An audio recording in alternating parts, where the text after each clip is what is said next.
What's up, boxing world? It is Boxing Vibez TV. We are back giving you another banger and giving you the best boxing analysis on YouTube, Spotify, Stitcher, you name it.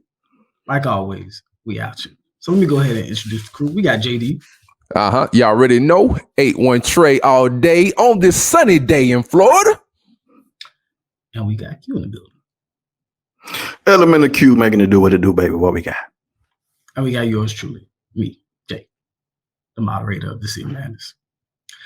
So, before we get started, it's customary for us to get a pod quote of the day. You already know. That is what I request of you. Let's go, JD. All right, let's go. Please. All right, so this pod quote of the day is coming from none other than Eddie Hearn, straight from across the pond. And this is to none other than Tyson Fury. You know, they've been having a little spat back and forth, you know, war words, of course, because, you know, Fury flaked on the bag with the Joshua fight.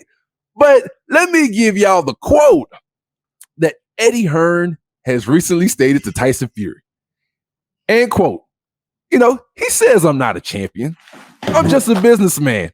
Well, obviously. But he and I have one thing in common. We both have the same amount of world heavyweight title defenses, which is 0. You know what I mean? That is coming from Eddie Hearn. Let it burn. Get it, boy. To Tyson Fury. Oh, man. You say 0 title defenses, bro. Not a goddamn nail. Not a nail. None of them. That got me ready to jump into it, man. Go ahead and tell the people what to do so we can get it started. All right, and y'all already know, if you're down with the vibes, hit the notification bell and subscribe. Get live. Hey, so check this out. We're gonna do something a little new today, just because it's I think it's a special situation. So the phrase of today is trust the experts. So guys, we saw a couple of fights this weekend. One on Friday, one on Saturday. Well, I stand corrected. We saw a fight on Friday, a robbery, and then we saw a spectacle on Saturday. So before we get into, you know, all the other, you know, sideshow stuff, let's talk about Oscar Valdez. Let's talk about it, brother. Let's talk about it. And it's not even so much, it's unfair because we should be talking about the guy that beat him. But let's just start it off with Oscar Valdez's performance and give your assessment of it, JD. What do you feel? How do you feel he performed? And where do you think he goes from here? I mean, he did get the dub. First off, let me just say that what we witnessed was highway robbery is what we witnessed on Friday night on ESPN Plus. It was an absolute robbery for Robson. I'm not gonna say his last name. I don't want to butcher it, so I'm gonna call him Robson. But Robson definitely should have won that fight, according to what I witnessed, over Oscar Valdez. He was outboxing Oscar Valdez. Oscar Valdez was not able to cut off the ring and really land any sustained punches on him. He hit him with a few punches here and there, but without a doubt, Robson most definitely landed more punches on him. So it really was a robbery from what I saw, and I felt it was really coming. I felt like we were gonna get that Erislandy Lara versus Canelo Alvarez type of robbery. For those of y'all out there listening, go back and watch that fight. That is another fight that you could really, really argue that Canelo really should have lost that fight. And I kind of felt coming into this fight, based off of them wanting to see Oscar Valdez get in there with a Shakur Stevenson, that we would see a dicey decision go against Robson if it got down to that. And sure enough, that is exactly what happened. Now, J-Box, I don't know if we're gonna get into the commentating, bro. I don't want to jump ahead, bro. But we gonna get into that. I'm gonna let Q go ahead, and then we can. All right, go ahead, Q. Give your take on the fight, man, and then we gonna keep going on this Oscar Valdez robbery. All right, so the Oscar Valdez decision. I'm gonna keep it a buck, man. I'm not gonna say a robbery. I'm not gonna call it a robbery because and you know, I think that because I think it was a pretty close fight. What I'm very disappointed, like I've been with other fighters. Even it's funny you brought up Arizona Lara.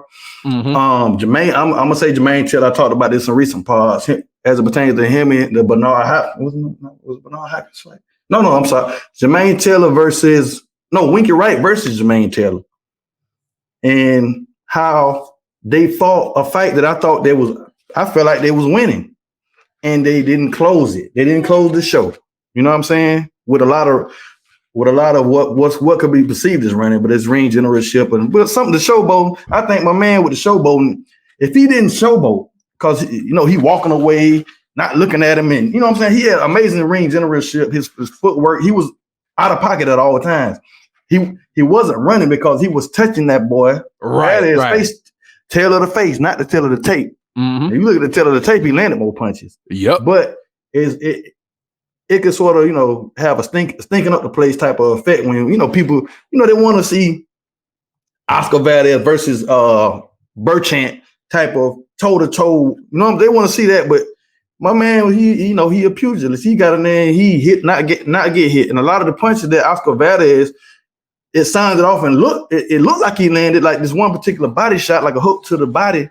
It didn't even land clean, but the judges, and I remember Tim Bradley, when they replayed it, and he was like, that didn't even land. But the judge didn't see that in real time. So it was a lot of that went on. And so let's talk about the point deduction, bro. In the back of the head. Bro, back of the head. That was nothing. So, no warning, no nothing. It was, you already know the fix was in. You already know. Right. And they tell me the fix is in when you already you let this man fight for a belt. You let him fight a title fight. Right. After man, bro, I don't even want to get into all that, bro. We already know, but this is why we talk about it, to get into it. Yeah. So when I watched the fight, I was very disappointed in my man because I just felt like, bro, this was your shot. And after hearing his background, his story, he from Brazil, right? Yeah. And they talked about how he had to walk miles or whatever to the boxing gym with flip-flops on. And once he got there, he had to use the flip-flops as pads. You know what I'm saying? Like, the flip-flops turned into something else once he got there. But he come from that type of background. So I just felt like got to turn the flip-flops in the mitts. Got to turn the flip-flops in the mitts. I mean, and that's that's storybook stuff, man. I just wish that he would have put his foot on the gas and closed the show a lot stronger. I feel like, it would have been a better lasting impression. And, you got a pro Valdez crowd. You got a pro Valdez sanctioning body. You know what I'm saying? Right. And, he's the money man. You're not the money man. You basically somebody, I just really didn't like how he closed the show or whatever. And I still feel like he could have won the fight easily. But, it's different styles and judges. It's different, people like the aggressor. Some people like, the pugilist. Some people, it's so many variables in the game that, but I thought the fight was pretty close. The scorecard didn't tell the story. And on paper, he definitely won the fight. He threw more punches. He landed a higher percentage. Then when you look at the two fighters, one looked like he got jumped. You know what I'm saying? So that's what I got, man. It's disappointing. A lot of things disappointing, but I will say that it wasn't a robbery that I was expecting to see. Because No. I completely and wholeheartedly disagree. That was a flat out broad daylight ski mask robbery. So the problem that I have with it is how did Oscar Valdez win the fight? Did he land more punches? Did he land the harder punches? We don't know that because the only time he got stopped. Only time any fighter really looked like they were being affected by a punch was Oscar Valdez. So we're perceiving power on a narrative, right? Right. So when we say close the show, that's what we say for a champion that's ahead. Close the show, right? So my thing about it is there's not one round that Oscar Valdez outlanded him. There's literally no stat you can point to. The fight that's on the scorecards is the exact fight I saw. So let's just look at the power dynamic. You don't go toe-to-toe and try to close the show when you've been winning a fight and let a guy catch you. That's smart. That's boxing 101. The object of boxing is hit and not get hit. It's not this crazy narrative people are paying, hometown crowd, none of that. When people putting their life on the line, the very least I agree that boxing can do is be fair. I was a broad daylight. You want to fight your fight. Exactly. When you're fighting your fight, he was making Oscar Valdez miss. Right. He made Oscar Valdez change the way he fought, and they was still outlanding. In the commentating, they even gave it credence. You know, we're talking about. They were trying to gaslight us. I've lost. I'll say it. You know, we're a small boxing. Speak on it, brother. So we may not have the level of this may close some doors for us, but I was truly disappointed in Andre Ward and Timothy Bradley. To see, especially with two fighters who've been part of close decisions, right? Some of which some people say they shouldn't have got. To criticize Robson Conceicao, the way they did from the very jump, they were trying to see things and gaslight us and make us see things that weren't there. Yep. Like when we were talking about a body punch, and they covered him in, basically what you're saying. He landed there a little bit. No, man. Boxing is this: you hit and you don't get hit. Right. Ain't none of all this other perceived narrative shit you want to add to it. And that's why people are starting to tune out boxing, because the world ain't wrong. And Andre Ward said something so condescending, so disrespectful to the fight fans, that I lost a bit of respect, because he said, trust the experts. And I'm going to tell you something. That's lame. That's lame. One thing they do in boxing that really pisses me off, when you disagree, you don't know shit about boxing. I'm gonna tell you what, there's not a lot of X's and O's as a viewer to come boxing when you're watching boxing. I'm gonna tell you a simple way to grade a round. Who would you rather be that round? Max Kellerman said that. That's pretty accurate. There's not too many rounds where I wanted to be Oscar Valdez, if any. I didn't want to be him. I wanted to be him at the start of the fight because he's the favorite. But once that bell rung, there was no point in time like, I'd rather be Oscar Valdez. Now, no point in time. And I agree with you. From when he was getting hit, jab to the body, jab to the face, and you could see him stop, and you could see him have to reset and gather. You never saw Conceicao have to reset and gather. You saw him flowing. Okay, you can hit me with something. I see you on. Okay, I'm gonna keep you at a distance. Bow, pop top. The thing about it was, if that was Mayweather, they'd be talking about, why would you mix it up? Nah, man, I'm so sick of that. And the commentary was off. The judges were off. That point behind the head. And Timothy Bradley going, hey, I love Timothy Bradley because he was a great fighter, but he's a horrible commentator. Because he's the Mikey will eat it guy. He'll do it. He'll go and sell out and say, he should have took a point. Ain't no way in hell he should have took a point for that tap. At all. In a fight that close, it's a warning. And you tell him don't do it again. Because they will stand up and say you should have took a point, but you won't say that this man shouldn't even have a belt. He shouldn't even be fighting. Right. Kudos to this man for saving the date, steady coming to fight, even though this man has an advantage, a banned substance. You know what I'm saying? Regardless how you feel about if it's in the game enhancer or whatever, if it helped him. Well, no. All is relative and it's banned for a reason. No, it's mighty odd that he was PED was found that helps out with his stamina against a guy who had never fought in a 12-round fight before. Right? They make you go, So, but this is why people start to tune out boxing, because I will say this: boxing is a truthful sport, right? What happens in that ring ain't no, we can get into all this fancy shit like, the body language, the narrative, and then they're trying to say he was gassed. I don't understand how a guy throws more punches every round, lands more punches 11 out of the 12 rounds, and you saying he's the one that's gassed? And he's not standing in the pocket. Like, I mean, he's moving, he's all over the place. He made Oscar Valdez so he's actually keeping, you got to keep up with him. Exactly. And that was the thing about it, was you getting hit in the face while you chasing him. That's what Mayweather's done the second half of his career. That's what Shakur Stevens is probably going to do for opponents that are stronger than him. That's what's supposed to happen. And they're saying you got to beat the champ. He beat the champ fair and square. And that's why people are starting to tune out boxing. And this trust the expert narrative. I'm going to tell you right now, man, you ain't got to be an expert to see somebody got their ass whooped. I'm sorry. You might have to be an expert to tell us why. Now, but he got, okay, I'm going to ask some Q. Who would you rather be at the end of that fight? I definitely want to be. Yeah, I want to be not badass, but my only thing when I say you got to beat the champ is you already know that money rules the world. You already know that. You know what I'm saying? So with that being the same narrative with that, you already know. Just like they gave this man an opportunity he didn't deserve. Yeah. You know what I'm saying? You already know that they favor him. They favor him. So they the judges to the referees so whoop his ass, Bass. Don't run, man. Not whoop his ass, bro. Put your foot on his ass and then try to get your knee up in that.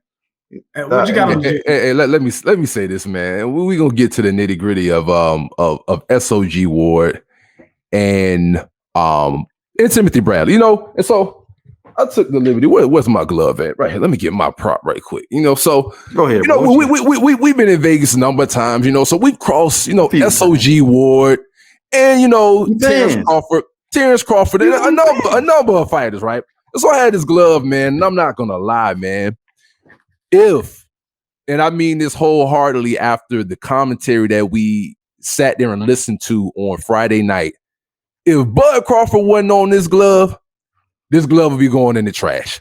Hey, I gotta keep it. Believe him. I believe him. Go back and check out our Super Bowl. James Winston. Right. Hey, listen. Yeah. James Jersey win the trash. Yeah, get rid of something. I'll get rid of it real quick.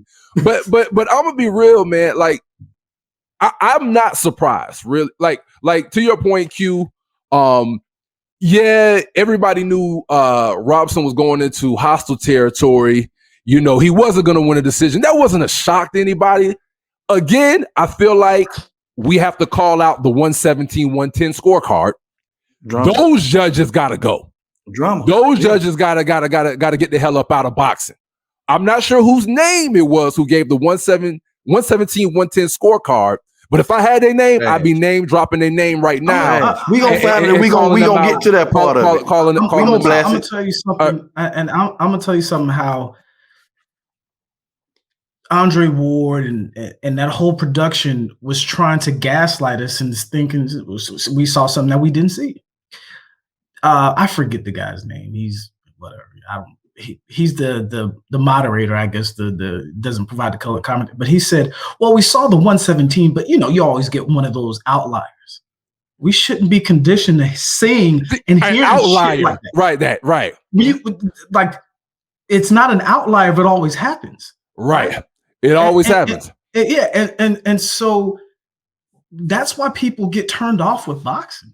That's why you can't sit up there to the average fan that could sit up there and say, "Dang, he's punching him right in the face. I wouldn't like to get punched in the face like that." And he's still punching him in the face. And to say, "Oh, he was running and he was coming on." Oscar Valdez was doing what he had to do to get back in the fight, and he was still getting outlanded. Right. Simple as that. And at the end of the day, man, I honestly, at this point, I don't need to see numbers because I don't need to count anybody's pockets, right? Right. But I'm going to keep it real, man. There is definitely some payola going on amongst ESPN Top Rank and the WBC and some people. At this point, I'm almost at a point after what I listened to and what I witnessed on Friday night, I'm at a point where I really want to see if the paycheck that Timothy Bradley and Andre SOG Ward get is affected by how big of a fight they're calling. I don't need to see numbers. It's implied. It's implied. Right. I don't need to see the numbers. We ain't trying to count nobody's pockets. But after what we heard these dudes saying and trying to gaslight us the way they were on Friday night, it's another example of a lot of people watching a fight and with boxing, them looking at it and saying it's flat out corrupt. Yeah, it's flat out corrupt. And at the end of the day, these are the types of fights that turn a lot of people off. I cannot lie to y'all, when I woke up Saturday morning, I was still agitated. I was still a little agitated because, again, to your point, J-Box, on top of it all, Andre Ward, you got the audacity to sit there and tell the whole world, trust the experts. Man, I know. We all saw the fight. And so it's that kind of level of disrespect and corruption that people like Andre Ward sit there on ESPN and spin a narrative on everybody that is flat out bogus. And when you have 100,000 people who watched that fight, and you got probably about 80,000 people who saw Robson win the fight, but you got the commentators that everybody saw clearly biased, clearly trying to spin a narrative and try to tell you that you are not seeing what you're really seeing. Right. Well, it's crazy. It's disrespectful. That is the type of stuff that pushes people to a whole nother sport. That's the type of stuff that pushes people way away from boxing, because nobody wants to sit there and be a part of a sport that they see is clearly that corrupt. And at this point, I'm gonna keep it real. I don't care what no judges say no more at any fight. At this point, I demand that whether it's Vibez TV, whether it's whatever entity, y'all come out with a fan poll that everybody who watched the fight can vote, and we honor that poll. Screw what the judges say. Screw what these paid off payola people say in the sport. We don't trust none of that no more. I don't want to hear nothing that any other judges have to say. At this point, they need to let the fans speak. I'm gonna just tell y'all that's my position, because that was a straight robbery. It was a straight up robbery. And I think when you root for somebody or you're not invested in either fighter, you can sit up there and say, well, but when I sit back objectively and look at it, because I didn't really care about the fight until he got popped for PEDs and I started rooting for Conceicao. Right. And then to see you perform and then beat him, in my estimation. Like, Andre Ward had the audacity to say, I don't know what the CompuBox numbers saw. They saw what America saw. What everybody saw. They saw him consistently outland. I mean, we can go round by round. Look at the punches that were landed. Looking at Oscar Valdez swinging and missing. Looking at Oscar Valdez get punched, and I'm gonna say get punched right in his shit, then stopping his tracks and then reset because that punch affected him. We've seen that at least. Like he got put in the blender. Yeah, we've seen that at least 4 or 5 times during the fight. So when it comes to this clean and effective punching, well, the most clean and effective punches came from Conceicao, right? And then you want I can say so. Yeah, exactly. I say so. Exactly. And so it's this whole process of gaslighting where there's too much money involved, invested in another fighter and they're more marketable. And it's the thing of 2008. Sometimes they're too big to fail. And I'm like, you can't have that in boxing. You can't have that in boxing, which is why when we said a couple of podcasts ago, we had the Connector Whiff about, are we going to see Fury Joshua for all the belts? And I said, yeah, money talks and fair judges walk. Right. I mean, to that point, Wilder, no, he's not about to win this one. He not. If it goes to the cards, brother, you're not winning. Wilder, you gotta know, bro. You gotta knock Fury out. You're not gonna win. So when y'all he lived by that anyway. So he don't win. When y'all going back and forth for me about Joshua and Usyk, y'all like, oh no, Usyk can give him all the problems he wants, as long as he don't knock him out. Right. Because Joshua's gonna win that fight. Fury's gonna win his fight if he don't get knocked out, and they're not gonna listen. This is the W. When it gets to this type of money in boxing, it's WWE. It's for entertainment. They got to give the people what they want, and they think what the people want is these 2 popular fighters. But really, if they look at the UFC, what we really want are the 2 best fighters, not the 2 most popular fighters. Yep. And so it's really disappointing. And popularity works in boxing, which brings me to Connector Whiff. Well, let me say one more thing real quick. And as it pertains to this fight, or whatever, and like I said, initially, y'all remember when we talked about the fight before it happened, I said, man, I hope Oscar Valdez gets his ass knocked out. Right. You know what I'm saying? And I know where that came from. It came from a space of privilege, and your ass done got caught and you got caught with a banned substance. Mm-hmm. At a Reynoso again camp. So, and this time you just gonna just wash over and just disrespect the whole Vada, whoever.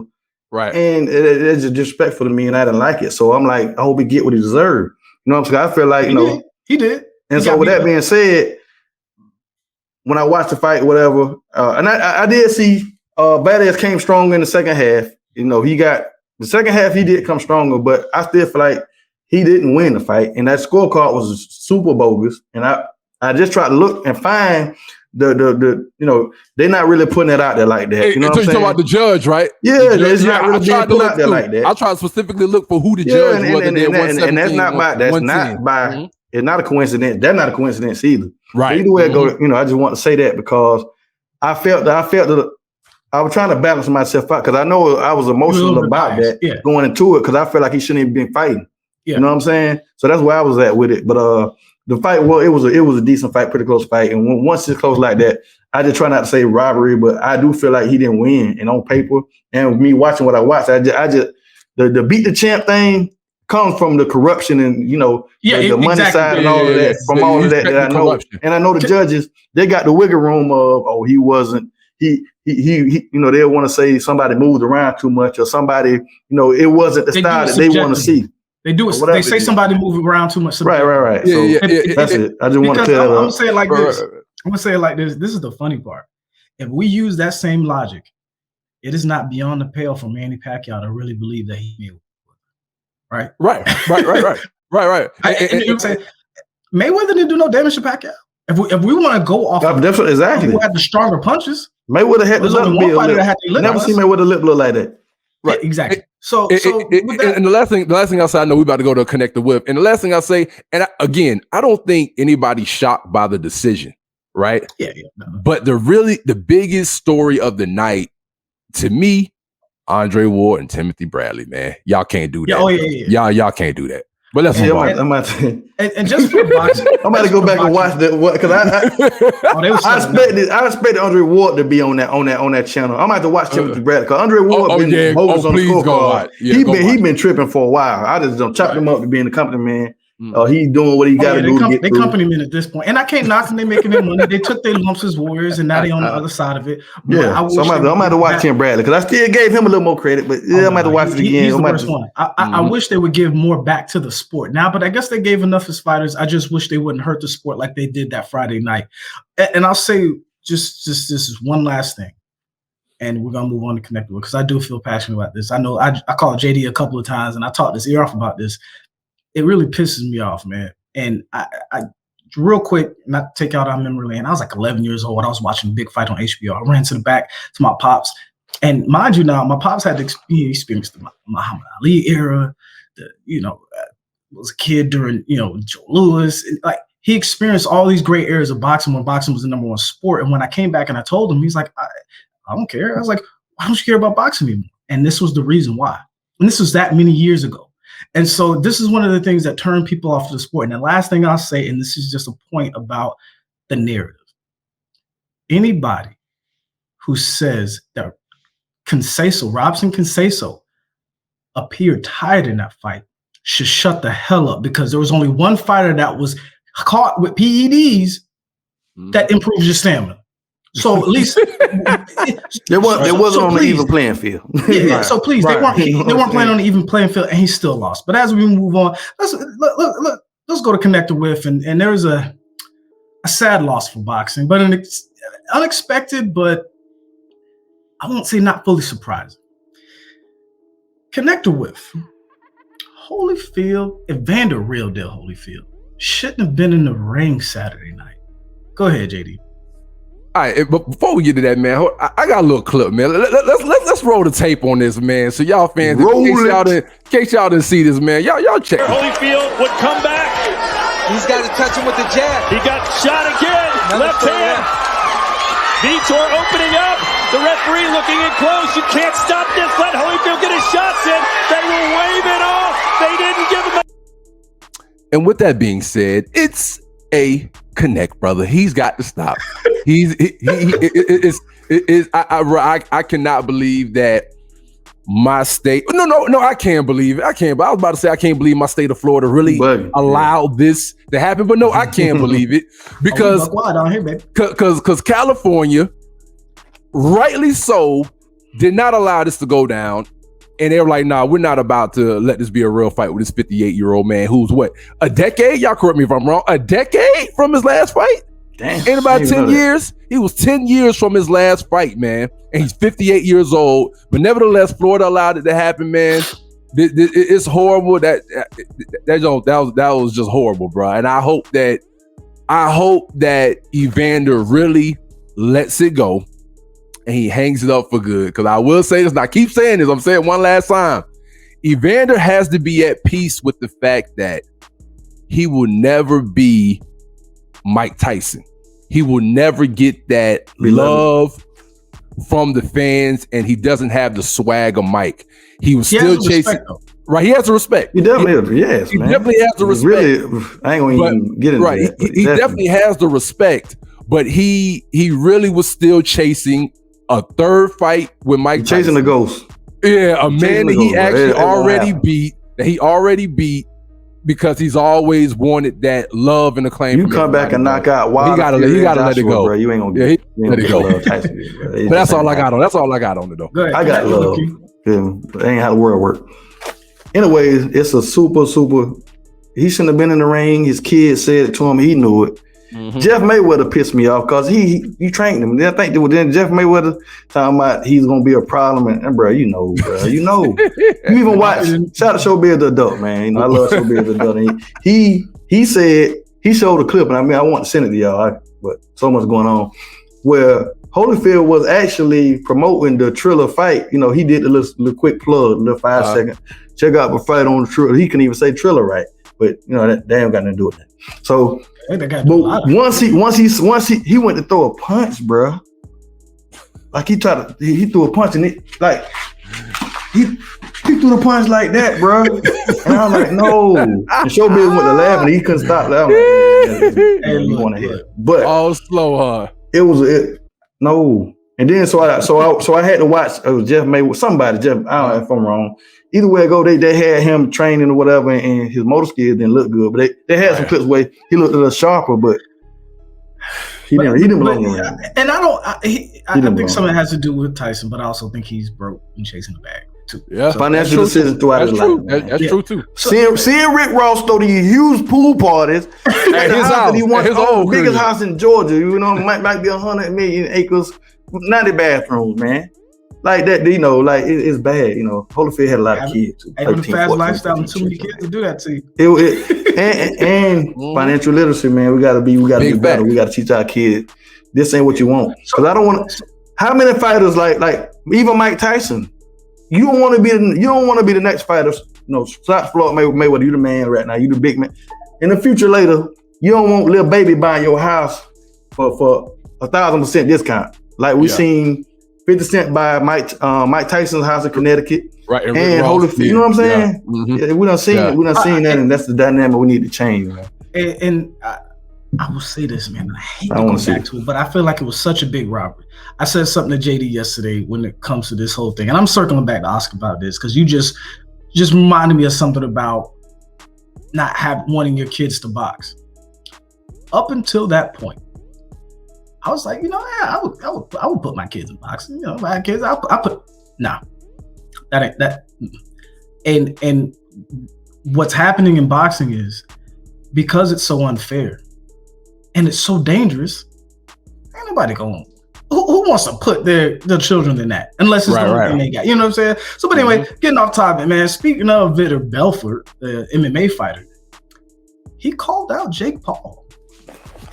Connector with. You would like to see Vitor Belfort versus Jake the Problem Child.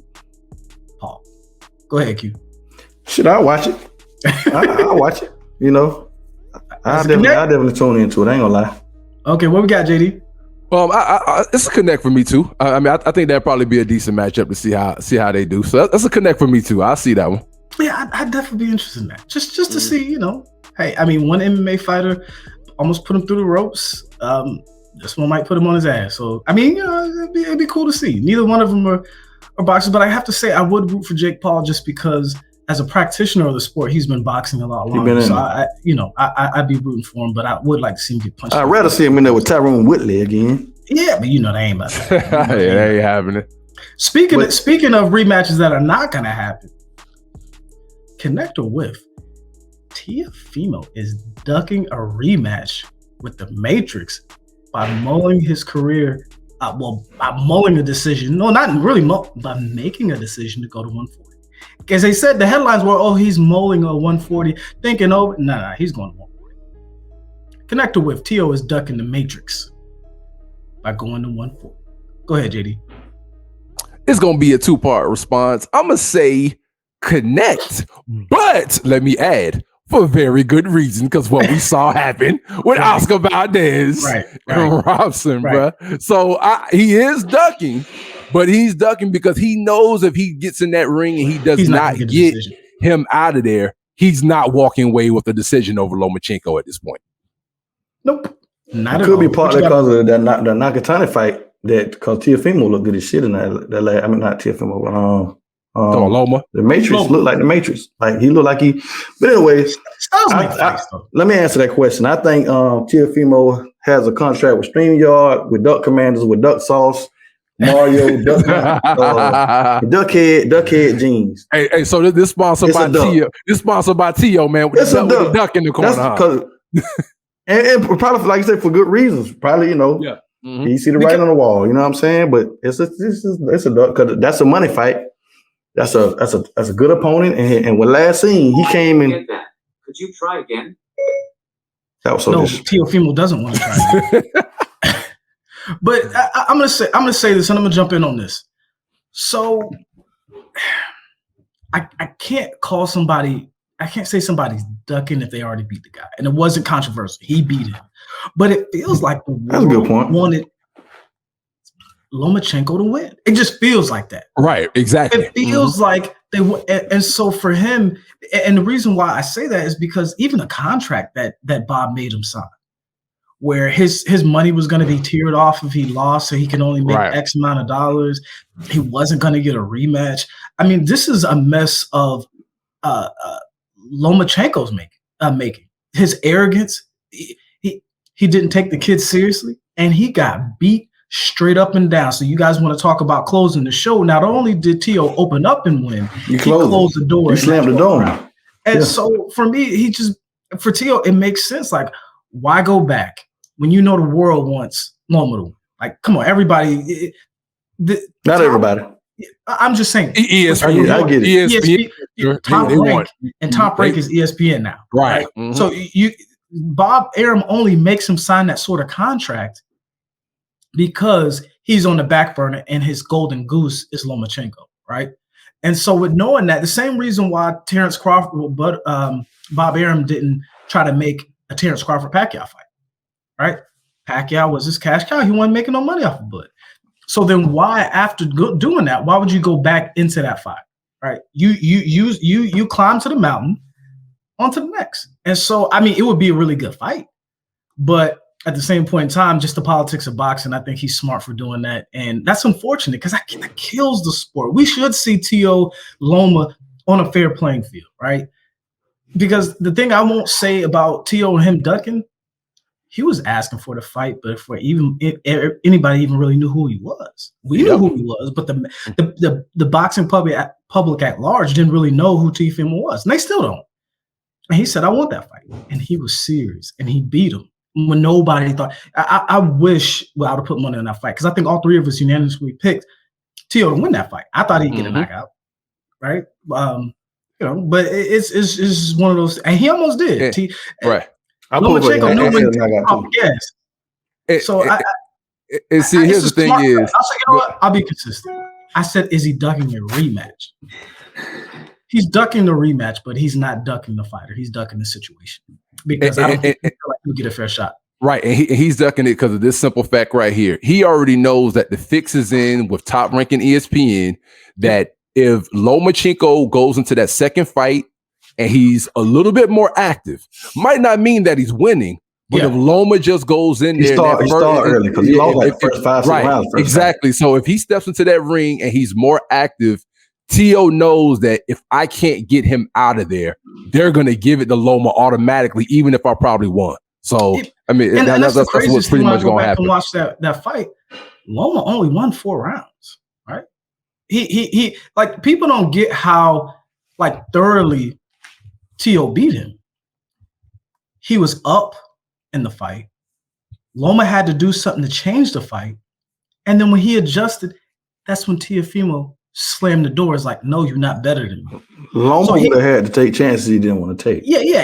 And remember Loma saying, my shoulder was hurt the whole fight, bro. Listen, man, my shoulder was hurt. Remember he'll post it up in the hospital the day after, talking about shoulder surgery or something. Man, look, I'm gonna say it like this, man. I'm not in the business of being, playing favorites when somebody's,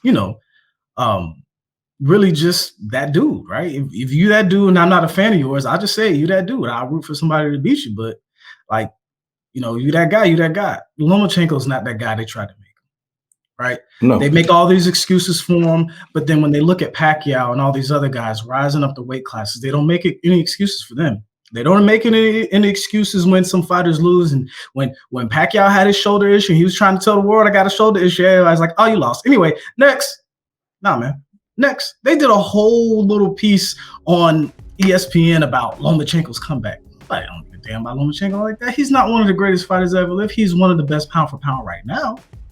But with that being said, I know Teofimo doesn't feel the love from Top Rank, which is why he wouldn't get back in that water. So, but speaking of love, man, is it that time?